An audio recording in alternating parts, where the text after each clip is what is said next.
ଝିଅ ଖାୟତ ଘରର ବହୁ ହବ। ଆରେ ତମ ମାନଙ୍କର ଏତେ ସାହସ ମୋ ସରଳ ନିରୀହ ଝିଅଟାକୁ ତମେ ମାନେ ଫସେଇ ଦେଇଛ।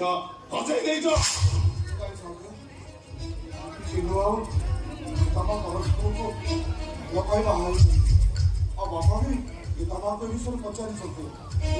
ଗୀତାମା ସବୁ ଜାଣିଛନ୍ତି ଗୀତାମାଙ୍କ ବିଷୟରେ ସବୁ ଜାଣିଛନ୍ତି ନା ନା ତମେ ତାକୁ ବାଧ୍ୟ କରି ରାଜି କରେଇଛ। ତମର କଣ ଅଛି ଜାତି ପତି ନା ପରୀକ୍ଷା? ଆରେ କୁଲା ବାଉଁଶ ବିକିଲେ ମୁଠାଏ ଭାତ ଖାଇବ। ଆରେ ଯେତେ ଜାଗା ବାଡ଼ି ଯାହା ବି ଥିଲା ସବୁ ମୋ ପାଖରେ ବନ୍ଧା ପକେଇବ। ଆରେ ମୂଳ ତ ମୂଳ 14 ଟଙ୍କା ବି 7 ଜଣ ଯାକେ। ଓ ବୁଝିଲି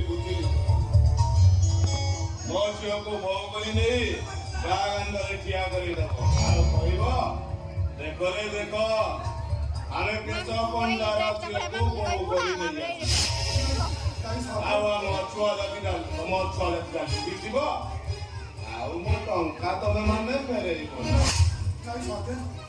ଏତେ ବଡ଼ ଛୁଆ ସଫଳ ଆମେ କରିପାରିବୁ? ମାତୃ କେବେ ଆକାଶକୁ ଛୁଇଁ ପାରିବ ନା ପୋଖରୀ କେବେ ସମୁଦ୍ରରେ ମିଶି ପାରିବ?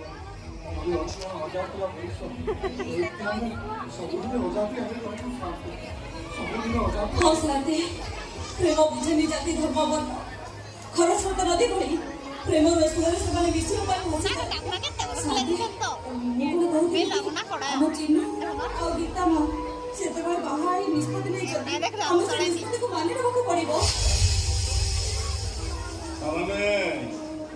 ତମ ସମସ୍ତଙ୍କର ଇଚ୍ଛା ଏ କେଶ ପଣ୍ଡାର ଝିଅ ଗୋଟେ ଗୁଚ୍ଛାତ ଘରର ବୋହୂ।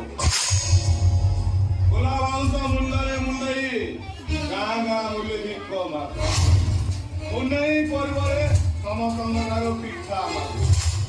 ଆଉ ତମ ଅପରିଷ୍କାର ଗୁଡ଼ରେ ତେଲ ମାଲିସ କରିବ। ତେଲ ଗୁଳ ବ୍ୟବସ୍ଥା କଲେ କେବେ କାହାକୁ ଲାଜ ଲାଗେନି। ଗୁଳ ବ୍ୟବସ୍ଥା ହେଉଛି ଆମ